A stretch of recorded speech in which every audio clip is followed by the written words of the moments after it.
Eman bako sa Pacquiao, umaapaw ang paghahanga kay Jillian Ward.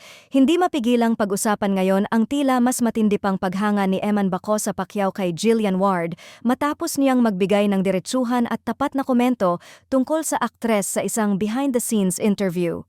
Sa gitna ng casual conversation, biglang napunta ang usapan kay Jillian at dito na lumabas ang honest admiration ni Eman.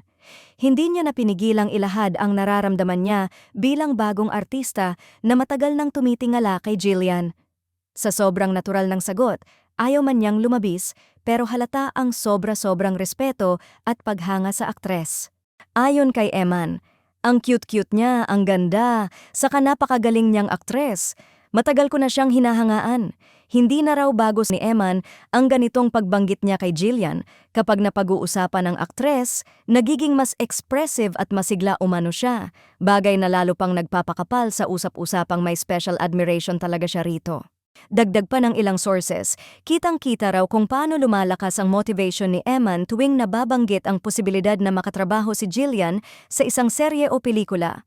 Para sa kanya, hindi lamang ito simpleng pangarap, kundi isang malaking milestone na gusto niyang marating.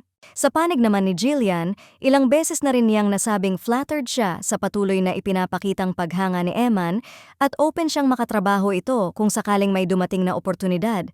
Sa ngayon, habang wala pang opisyal na project announcement, lalong nagiging mainit ang issue dahil sa lumalalim at lantad na paghanga ni Eman. At kung magtutugma ang mga pagkakataon, mukhang hindi malayong makita ang tambalang matagal nang gustong mangyari ng marami,